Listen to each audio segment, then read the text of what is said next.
Bonjour à tous. Eh bien, écoutez, c'est peut-être une des dernières fois où on se retrouve dans ce format at home, puisque donc la fin du confinement approche. On voit en tout cas le bout du tunnel. On en est quand même, on aura dû enregistrer à peu près une cinquantaine de séquences de ce type-là. Donc, merci de votre fidélité. Mais bon, on a hâte de passer sur des échanges plus personnels de visu avec des gens en vrai et on a vraiment hâte de vous retrouver. Néanmoins, donc on continue à maintenir le rythme. Donc, sur cette, saison donc, et sur cette session de cette semaine, donc on voulait vous parler un petit peu du rendement des SCPI du premier trimestre. Un coup d'œil également dans le rétroviseur des marchés, c'est toujours intéressant de faire un point d'étape après ce premier quadrimestre. Sur l'épargne Madelin, vous savez qu'il y a eu, grâce à la loi Pacte, donc des, possibilités donc de sortie anticipée sur les contrats Madelin au vu des conditions de Covid. Et ensuite, on fera un petit focus sur les communications et les vecteurs de communication qu'on utilise actuellement. Donc sur les rendements des SCPI tout d'abord, eh bien c'est vrai qu'on attend finalement un TDVM qui soit un petit peu en baisse par rapport à l'an passé. Donc, ces analyses nous sont fournies par différents organismes tels que France SCPI, tels que la SPIM qui a commandé une étude auprès de l'IFOP notamment. Alors cette baisse, elle est assez logique finalement parce qu'il y a eu un tassement sur les SCPI, plus important d'ailleurs que sur les SCI qui, elles, ont vraiment été résilientes et ont vraiment tenu la baraque, si vous me passez cette expression triviale. Et quant aux OPCI, elles ont été beaucoup disqualifiées parce que les deux moteurs de performance des OPCI, à savoir l'immobilier et la partie valeur mobilière, donc vous savez qu'elles ne peuvent être exposées sur la partie immobilière pure qu'à hauteur de 65%. Donc ces deux moteurs de performance ont été un peu grippés. Alors si on refocus sur les SCPI, c'est vrai que donc on attend un petit tassement donc de ce rendement, même si les loyers, en tout cas dans les SCPI qu'on a choisis, ont plutôt été bien recouverts. Et la baisse sera relativement faible puisque donc le report à nouveau qui était assez important dans la SCPI, en tout cas celle aussi qu'on a choisie, c'est tout le mérite de la sélection, eh bien, sera réinjecté pour maintenir ce niveau de TDVM à un niveau suffisant, probablement donc vraiment autour de 4%, ce qui reste encore tout à fait intéressant. Les catégories sont diversement impactées, on le voit ici, avec évidemment plus d'impact de par le marché sur les SCPI de bureau et les SCPI de nature hôtelière ou tourisme, mais qui représentent aussi des points d'entrée, donc il ne faut pas le négliger. On reste dans la finance et donc on cherche aussi les points d'entrée.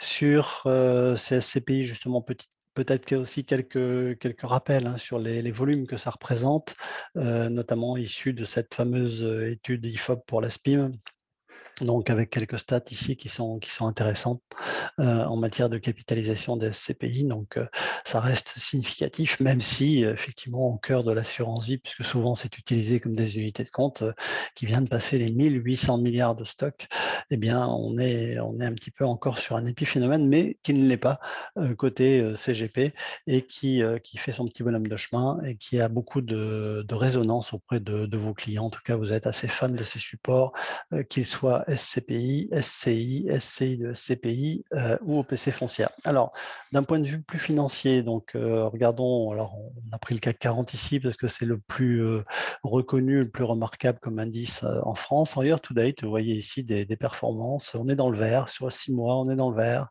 Sur 12 mois, on est dans le vert. Sur 5 ans, tout va bien. Et depuis début 1990 également, on est dans le vert. Donc, c'est intéressant quand même de voir ces courbes de couleur verte. Ça veut dire on a épongé, on a gommé donc les écarts de marché. En year to date et en 6 mois, on le voit à peine désormais, puisque donc c'est déjà derrière nous, tant en termes de recouvrement de performance que de chronologie. Et on voit ici les performances, alors en absolu, bien sûr, on ne les a pas fait de façon actuarielle, mais on aurait pu le faire. Donc, plus 13% year to date, plus de 20% donc, sur 6 mois, 43% sur 12 mois, 47% sur 5 ans et 218% depuis début 90. Toujours intéressant de refaire un petit focus comme ça de temps en temps, même s'il ne faut pas avoir l'œil rivé sur les marchés, mais en tout cas, on voit la tendance. On aurait pu également faire une courbe de variation moyenne qui eût été intéressante en effet. Un focus sur tout ce qui tourne autour de l'épargne Madelin, donc avec le déblocage anticipé du fait du phénomène Covid. Vous savez que le gouvernement donc, à proposer donc des solutions de sortie anticipée avec des avantages fiscaux à l'appui. Donc c'est assez intéressant en effet. Bon, honnêtement, de vous à moi, on n'a pas été très sollicité là-dessus, donc il n'y a pas eu un engouement très important, mais néanmoins quelques cas de figure, donc il faut les traiter bien sûr. Et vous savez qu'on avait la possibilité de le faire jusqu'à hauteur de 8 000 € de capitaux avec donc des sommes qui furent exonérées à hauteur de 2 000 €. Donc on rappelle ici le dispositif qui avait été émis par le gouvernement et le ministère. Donc évidemment, tous les assureurs se sont mis en ordre de marche pour répondre à cette injonction de la part du gouvernement.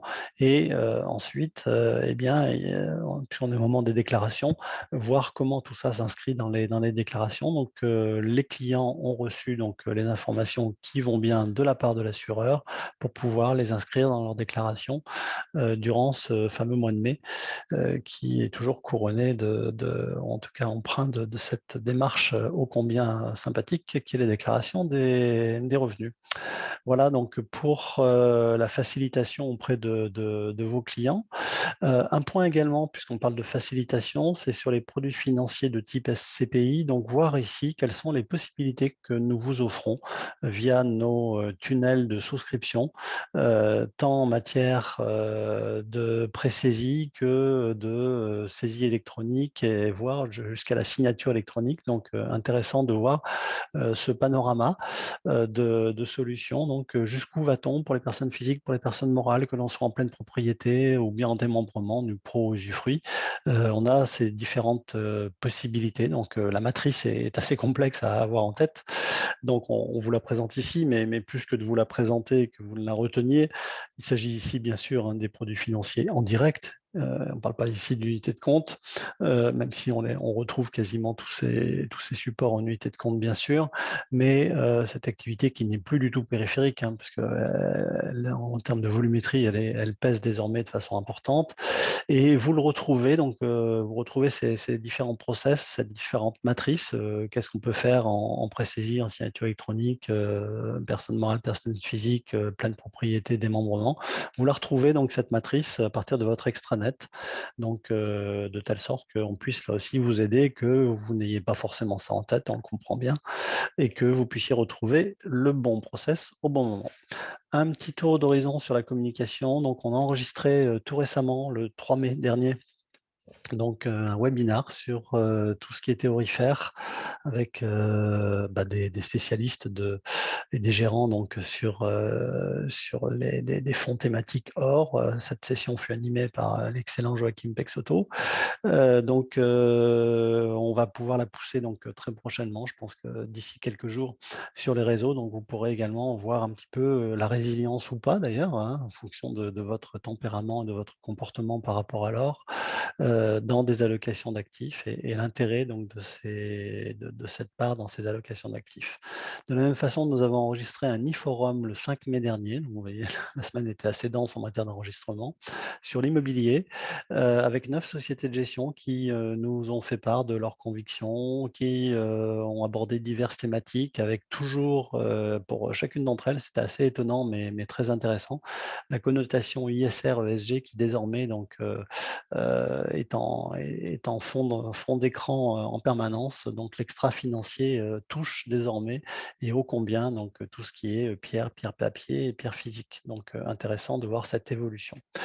Voilà pour les dernières nouvelles de cette semaine. Donc, vous nous retrouvez évidemment comme d'habitude sur les réseaux sociaux. On est ravis de pouvoir partager avec vous par ces vecteurs-là, en attendant mieux, c'est-à-dire en attendant de se voir et de pouvoir partager tout ça de visu.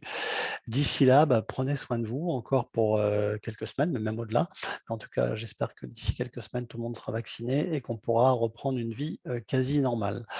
Nous vous souhaitons une bonne semaine et on vous donne rendez-vous la semaine prochaine, qui sera peut-être l'avant-dernier at home de cette longue série pour laquelle on a pris du plaisir, mais pour laquelle on prendra plaisir aussi à se revoir. C'est ça qui sera le plus important. À très bientôt. Au revoir.